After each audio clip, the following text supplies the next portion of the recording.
రాష్ట్ర ప్రభుత్వం సారాన్ని అరికట్టడం కోసం నవోదయం 2.0 కార్యక్రమాన్ని చేపట్టిందని Polavaram excise CI K Veerabrahmam తెలిపారు. ఆయన మీడియాతో మాట్లాడుతూ, పోలవరం సర్కిల్ పరిధిలో సారావిక్రయ గ్రామాలుగా గుర్తించిన గ్రామాలలో ఈ కార్యక్రమం ద్వారా కొన్ని కార్యక్రమాలు చేపట్టినట్లు తెలిపారు. నా పేరు K Veerabrahmam, probationary and excise inspector, Polavaram excise station ఎస్హెచ్ఓగా పనిచేస్తున్నాను. నేను గత డిసెంబర్ నెలలో ఈ స్టేషన్ ఎస్హెచ్ఓగా విధులు చేపట్టడం జరిగింది. ఇక్కడ నాటుసారా నిర్మూలన కోసం ప్రభుత్వం చాలా ప్రతిష్టాత్మకంగా నవోదయం 2.0 కార్యక్రమాన్ని చేపట్టడం జరిగింది. మన ఈ పోలవరం ఎక్సైజ్ స్టేషన్ పరిధిలో 3 మండలాలు ఉన్నాయి. పోలవరం, కోయిలగూడెం, బుట్టాయిగూడెం మండలం. ఈ 3 మండలాల్లో ఉన్న నాటుసారాయి తయారీ విధానం, వాటి మోతాదుని బట్టి గ్రామాలని ఏబిసి కేటగిరీలుగా విభజించడం జరిగింది.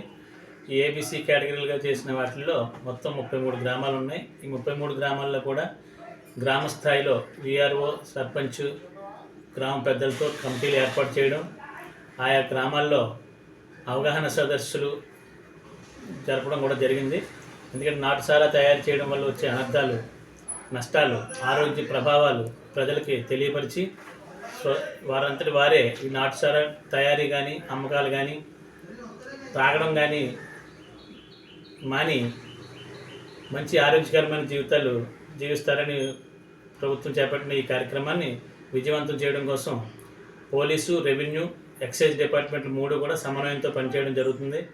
ఆ విధంగా గ్రామాల్లో నాటుసారా తయారీ ఇప్పటికే చాలా తగ్గింది. ఇంకా 1-6 ఉన్నా ఎవరైనా మళ్ళీ కేసుల్లో ఇరుక్కుంటే వారి యొక్క ప్రభుత్వ సంక్షేమ కార్యక్రమాలు ఆపించడం, వారి పట్ల బైండ్ ఓవర్లు చేసి బ్రీచ్ జరిగితే ఫైన్లు కట్టించడం, ఇంకా వినకపోతే పీడీ యాక్ట్ ఆపాదించి శిక్షకి గురి చేయడం కానీ ఇలాంటి కార్యక్రమాలు చేపట్టడం జరుగుతుందండి.